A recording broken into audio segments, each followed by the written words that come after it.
Hello दोस्तों, स्वागत है आपका मेरे YouTube चैनल परीक्षा प्लान में। तो कैसे हैं आप लोग? आई होप अच्छे होंगे। तो चलिए आज की ईवीएस पेडागोजी की प्रैक्टिस को शुरू करते हैं और आते हैं महत्वपूर्ण प्रश्नों पर। इसके पहले एक वीडियो आ चुकी है, आज ये दूसरी वीडियो है। तो चलिए शुरू करते हैं। यदि आपने पहली वाली वीडियो नहीं देखी है तो देख लीजिए, क्योंकि उसमें भी मैंने महत्वपूर्ण प्रश्न लिए हैं और जितनी भी प्रैक्टिस आएंगी सभी महत्वपूर्ण प्रश्नों की ही होंगी। तो चलिए शुरू करते हैं आज के वीडियो को। वीडियो देखने के बाद यदि आपको अच्छा लगे तो वीडियो को लाइक और शेयर कीजिएगा, और यदि आप चैनल पर नए हैं तो चैनल को सब्सक्राइब कर लीजिए। तो चलिए शुरू करते हैं। तो पहला प्रश्न पढ़ने से पहले एक बार चर्चा कर लेते हैं कि अभी तक मैंने कितना पढ़ा दिया है। तो ईवीएस के प्रीवियस ईयर के जितने भी क्वेश्चन हैं ऑफलाइन पेपर के, मैंने सभी पढ़ा दिए हैं। 2011 से लेकर जनवरी 2024 के जो भी पेपर हैं उनको मैंने, उनमें जो ईवीएस के क्वेश्चन हैं उनको सॉल्व करवा दिया है।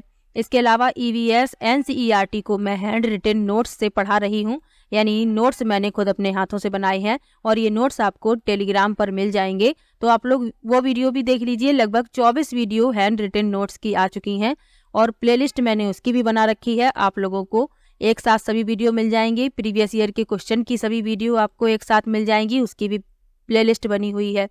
और हैंड रिटन नोट्स की वीडियो तो अवश्य ही देखिए, क्योंकि एनसीईआरटी से मैंने नोट्स बनाए हैं और जो पूछा जा चुका है और आगे पूछे जाने की संभावना है उनको मैंने उन नोट्स में लिखा है। तो आप लोग वो वीडियो भी अवश्य देखिएगा। तो चलिए आज की वीडियो को शुरू करते हैं और आते हैं प्रश्न पर।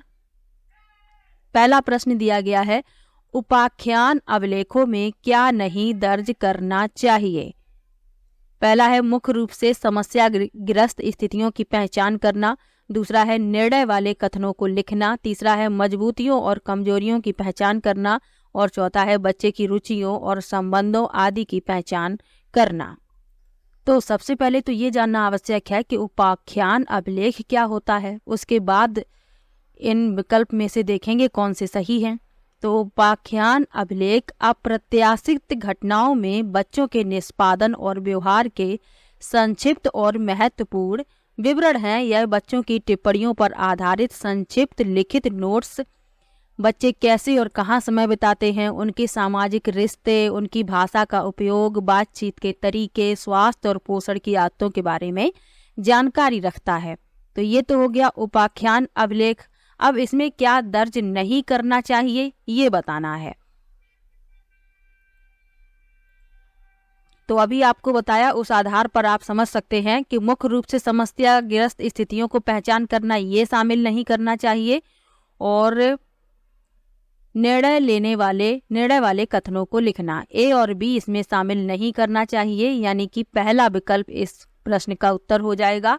मजबूतियों और कमजोरियों की पहचान ये शामिल किया जाता है। बच्चे की रुचियों और संबंधों आदि की पहचान ये भी शामिल किया जाता है। ए और बी इसमें शामिल नहीं करने हैं, तो पहला विकल्प सही हो जाएगा। अगला प्रश्न देखते हैं। लिखा है, आप एक एकीकृत ईवीएस कक्षा के लिए कैसे योजना बनाएंगे?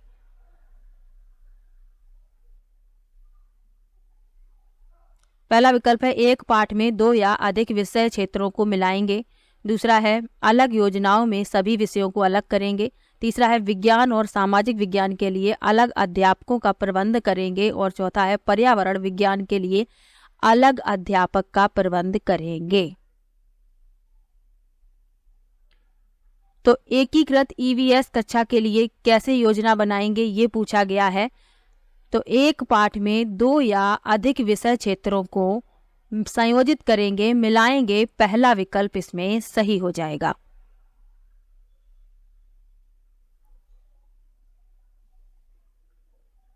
क्योंकि पर्यावरण की जो सामग्री है उसे व्यवस्थित रूप से रचा गया है। सामाजिक अध्ययन और विज्ञान दोनों विषय एकीकृत हैं, तो इसीलिए पहला विकल्प इसमें सही हो जाएगा।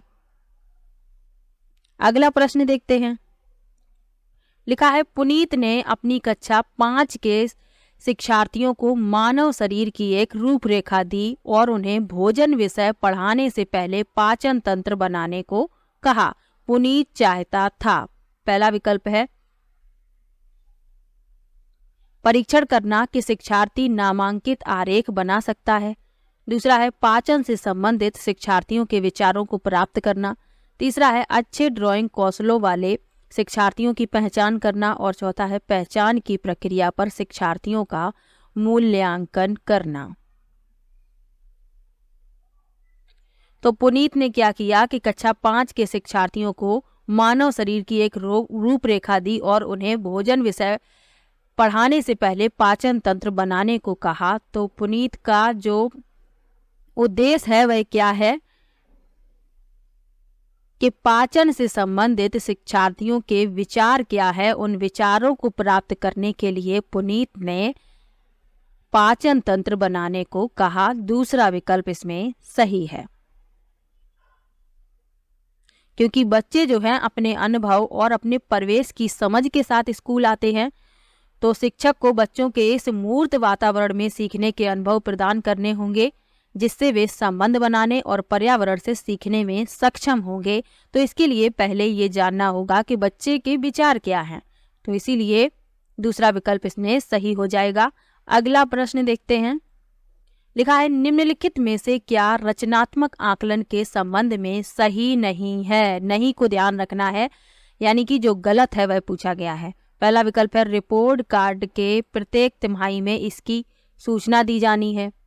दूसरा है अधिगम को सुदृढ़ करने के लिए यह अध्यापक को समय पर कार्यवाही करने में मदद करता है। तीसरा है इससे छात्रों की प्रगति की निगरानी करनी है। और चौथा है बच्चे के सीखने की कोई भी जानकारी रचनात्मक आकलन में मदद कर सकती है।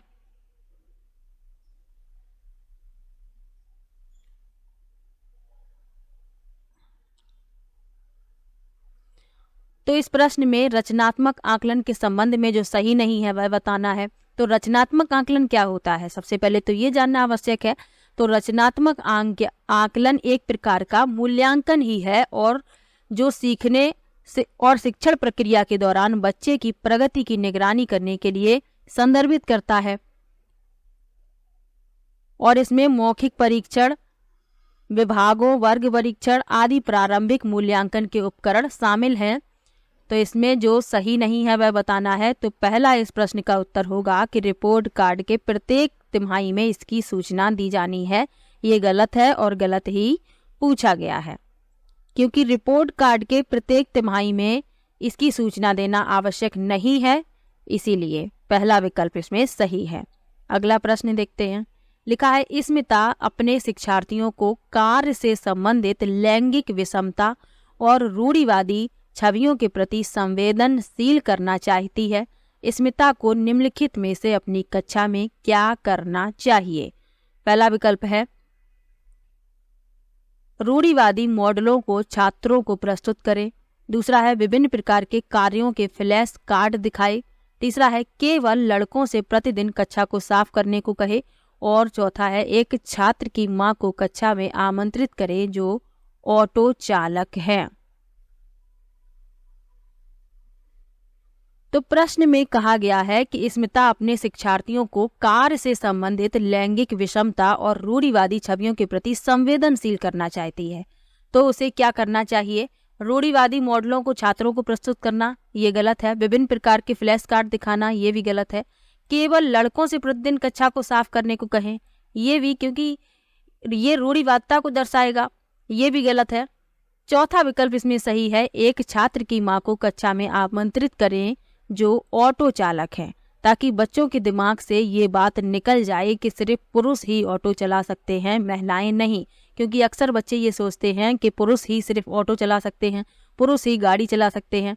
तो एक बच्चे की माँ जो ऑटो चालक हैं, यदि कक्षा में उन्हें आमंत्रित किया जाएगा तो बच्चों को ये समझ में आएगा कि महिलाएं भी इस कार्य को करने में सक्षम है और इस कार्य को करती भी है। इसीलिए चौथा विकल्प इसमें सही होगा।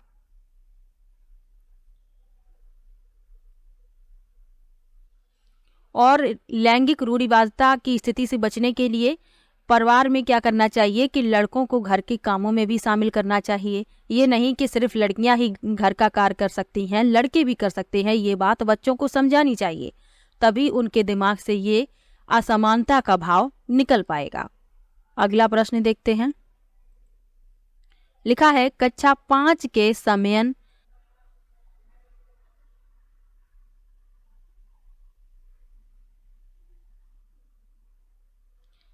अगला प्रश्न है कक्षा 5 का समयन यहाँ का होगा। आमतौर पर अपना दिया हुआ गृह कार्य नहीं करता, मुद्दे को हल करने का सबसे अच्छा उपाय हो सकता है। पहला है उसकी कठिनाई का पता लगाने और उसके अनुसार कक्षा कार्य को समायोजित करने के लिए उससे बात करें। दूसरा है किसी दूसरे बच्चे को उसकी कक्षा के कार्य को पूरा करने में मदद करें। तीसरा है माता पिता से बात करें और उन्हें सलाह दें। और चौथा है उसे वैकल्पिक और आसान गृह कार्य दें। तो चलिए देखते हैं कौन सा विकल्प सही है। चौथे विकल्प से देखते हैं, उसे वैकल्पिक और आसान गृह कार्य दें। ये तो गलत है, क्योंकि जब वो कक्षा का कार्य ही नहीं कर रहा है तो गृह कार्य कैसे करेगा, और आसान कार्य उसको देते रहेंगे तो वह कभी कठिन चीजों को सीख ही नहीं पाएगा। तो चौथा तो इसमें गलत हो गया। माता पिता से बात करें और उन्हें सलाह दें। माता पिता का ये दायित्व नहीं है, कक्षा का कार्य नहीं कर रहा है, यानी कि ये शिक्षक का दायित्व है कि बच्चा कक्षा का कार्य क्यों नहीं कर रहा है। माता पिता से बात करना और उन्हें सलाह देना ये तो बिल्कुल ही गलत है। दूसरा विकल्प है किसी दूसरे बच्चे को उसकी कक्षा के कार्य को पूरा करने में मदद करें। तो यदि इसी प्रकार से दूसरे बच्चे उसकी मदद करते रहेंगे तो वह कभी भी आत्मनिर्भर नहीं बन पाएगा, बल्कि दूसरों पर ही निर्भर बना रहेगा और सबकी सहायता मांगता रहेगा। तो ये भी गलत हो गया। पहला विकल्प इसमें सही होगा, उसकी कठिनाई का पता लगाने और उसके अनुसार कक्षा कार्य को समायोजित करने के लिए उससे बात करें। ये सही है। शिक्षक को क्या करना है, सबसे पहले ये पता लगाना है कि आखिर कठिनाई कहाँ आ रही है उसको। इसका पता लगाने के बाद कक्षा कार्य को समायोजित करना है उसके अनुसार। तो पहला विकल्प इसमें सही हो जाएगा। अगला प्रश्न देखते हैं। जब भी आप प्रश्न को पढ़ें पेपर में तो उसके विकल्प अच्छी तरीके से आपको पढ़ने हैं। विकल्प यदि आपको प्रश्न का उत्तर नहीं भी आ रहा होगा और यदि विकल्प आप अच्छे से पढ़ेंगे, उनको समझने का प्रयास करेंगे, उनके भाव को समझने का प्रयास करेंगे, आप प्रश्न सही करके आएंगे। और यदि आपने अच्छे से नहीं पढ़ा तो सही उत्तर भी आपका गलत हो सकता है। इसीलिए विकल्प और प्रश्न अच्छे से पढ़ना है, उसको समझना है, पूछा क्या गया है, उसके बाद विकल्प भी अच्छे से पढ़ने हैं। तो चलिए अगला प्रश्न देख लेते हैं। लिखा है मुस्कान ने परिवहन में डीजल वाहनों का उपयोग निषिद्ध होना चाहिए विषय पर एक वाद विवाद का आयोजन किया। मुस्कान के द्वारा इस विषय पर कक्षा में वाद विवाद के आयोजन का क्या उद्देश्य है। पहला विकल्प है वह पूरी तरह से परिवहन में डीजल वाहनों पर प्रतिबंध लगाने की आवश्यकता पर छात्रों को संवेदनशील बनाना चाहती है। दूसरा है यह छात्रों के विचारों को जानने और उन्हें सही करने में मदद करेगा। तीसरा है वह आधुनिक वाहनों के उपयोग के लाभों पर छात्रों को संवेदनशील बनाना चाहती है। और चौथा है यह इस मुद्दे पर छात्रों को कई दृष्टिकोणों की सराहना करने में मदद करता है।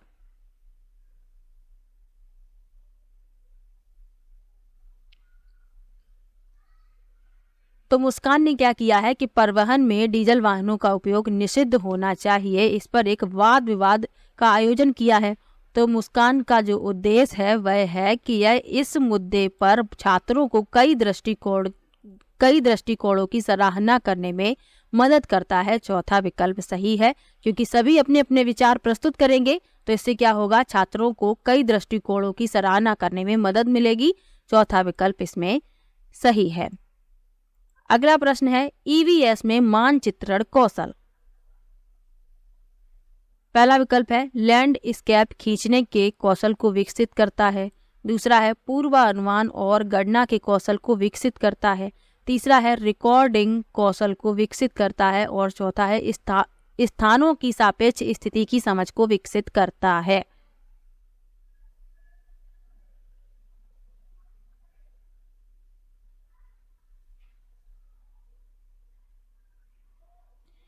तो ईवीएस में मानचित्रण कौशल जो है स्थानों की सापेक्ष स्थिति की समझ को विकसित करता है। चौथा विकल्प इसमें सही है, क्योंकि मानचित्र एक सपाट सतह यानी प्लेन सतह पर पृथ्वी का प्रतिनिधित्व करता है। तो बच्चे जो है स्थानों की सापेक्ष स्थिति को समझ सकते हैं और इस समझ को विकसित करने में मदद करता है। चौथा विकल्प इसमें सही है। अगला प्रश्न देखते हैं। लिखा है ईवीएस की एकीकृत प्रकृति सहायक है।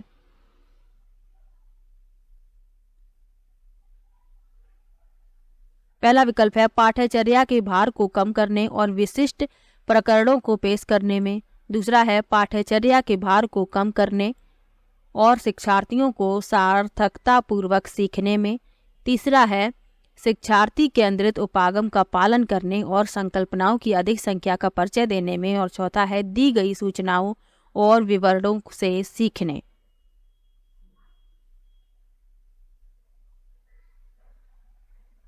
तो ईवीएस की जो एकीकृत प्रकृति है वह सहायता करती है पाठ्यचर्या के भार को कम करने और शिक्षार्थियों को सार्थकता पूर्वक सीखने में। दूसरा विकल्प इसमें सही है, क्योंकि ईवीएस जो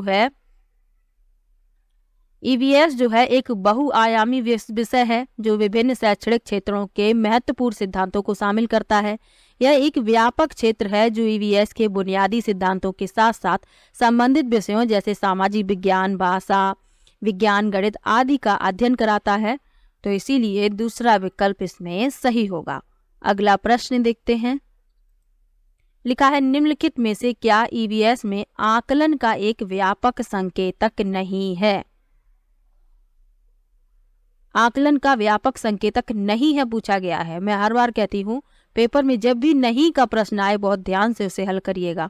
पहला विकल्प है सहयोग, दूसरा है न्याय के प्रति सरोकार, तीसरा है समानता के प्रति सरोकार और चौथा है अवधारणा मानचित्रण। तो ईवीएस में आकलन का एक व्यापक संकेत नहीं है। चौथा विकल्प सही होगा, अवधारणा मानचित्रण।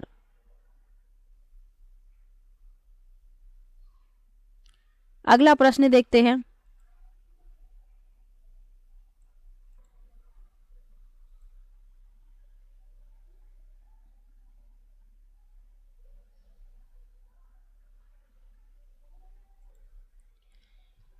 अगला प्रश्न है कुछ हजार साल पहले भारत में तालाबों के निर्माण के अलबरूनी के अवलोकन के आधार पर कक्षा 5 के ईवीएस के पाठ्य पुस्तक में एक अनुच्छेद है। इस अनुच्छेद को शामिल करने का क्या उद्देश्य होगा? ये मैंने एनसीईआरटी में पढ़ाया है।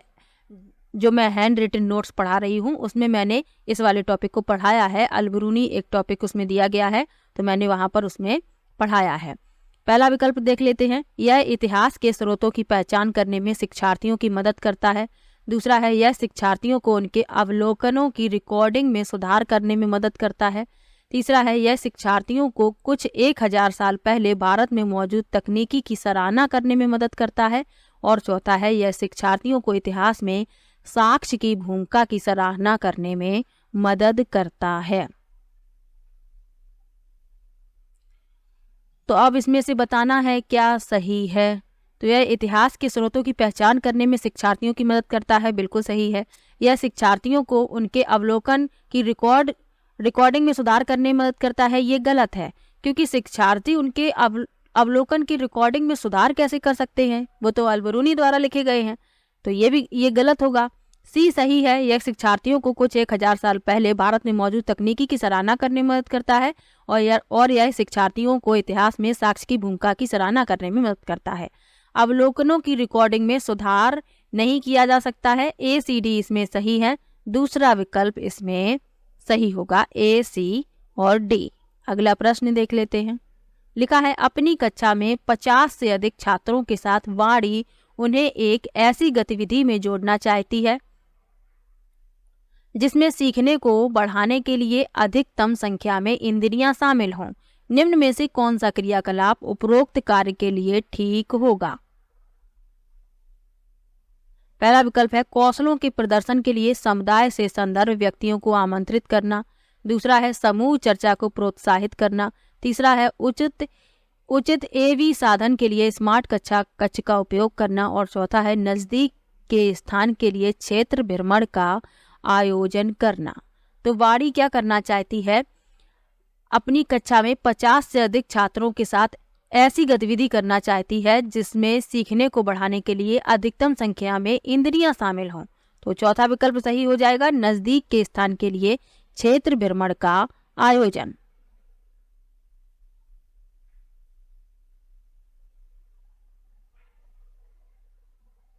क्योंकि जो क्षेत्रीय यात्राएं होती हैं सीखने के एक दृष्टिकोण को संदर्भित करती हैं जो अधिगम प्रक्रिया में शिक्षार्थियों की सक्रिय भागीदारी को एक निश्चित स्थान पर ले जाकर सुनिश्चित करता है जहां वे वास्तविक परिस्थितियों से जुड़कर ज्ञान अर्जित करते हैं। तो चौथा विकल्प इसमें सही हो जाएगा। अगला प्रश्न देख लेते हैं।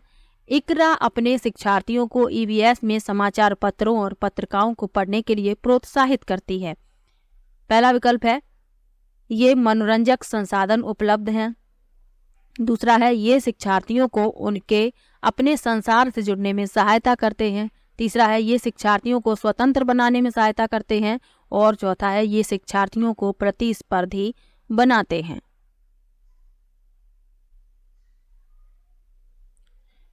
तो इसमें दूसरा विकल्प सही हो जाएगा। इकरा जो है अपने शिक्षार्थियों को ईवीएस में समाचार पत्रों और पत्रिकाओं को पढ़ने के लिए प्रोत्साहित करती है क्योंकि ये शिक्षार्थियों को वास्तविक दुनिया से जुड़ने में मदद करते हैं, उनके अपने संसार से जुड़ने में सहायता करते हैं। दूसरा विकल्प इसमें सही है। अगला प्रश्न है पर्यावरण अध्ययन में प्रश्न करने को एक युक्ति के रूप में उपयोग किया जाता है। पहला विकल्प है अनुशासन को बनाए रखने के लिए। दूसरा है ध्यान खींचने के लिए। तीसरा है नियमों के पालन को बढ़ावा देने के लिए। और चौथा है कक्षा कक्ष में जिज्ञासा को बढ़ाने के लिए। तो ईवीएस में प्रश्न करने को एक युक्ति के रूप में उपयोग किया जाता है क्योंकि इससे कक्षा कक्ष में जिज्ञासा बढ़ती है। चौथा विकल्प इसमें सही होगा, कक्षा कक्ष में जिज्ञासा को बढ़ाने के लिए।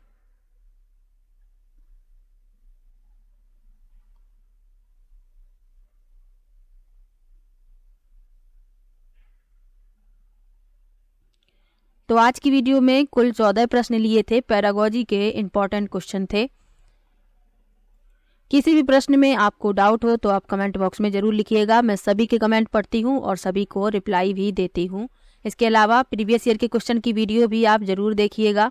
सभी क्वेश्चन मैं करवा चुकी हूँ और मैंने प्लेलिस्ट बना दी है।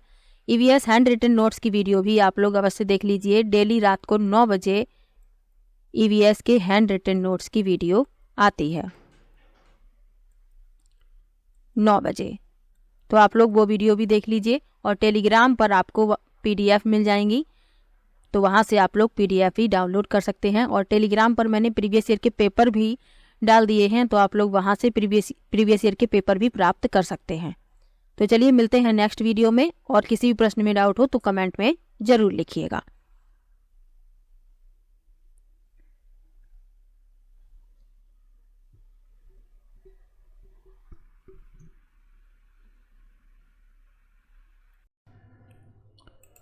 वीडियो कैसा लगा कमेंट बॉक्स में ज़रूर बताइएगा। वीडियो को लाइक कीजिए, शेयर कीजिए और चैनल को सब्सक्राइब कर लीजिए। मिलते हैं नेक्स्ट वीडियो में, तब तक के लिए बाय बाय।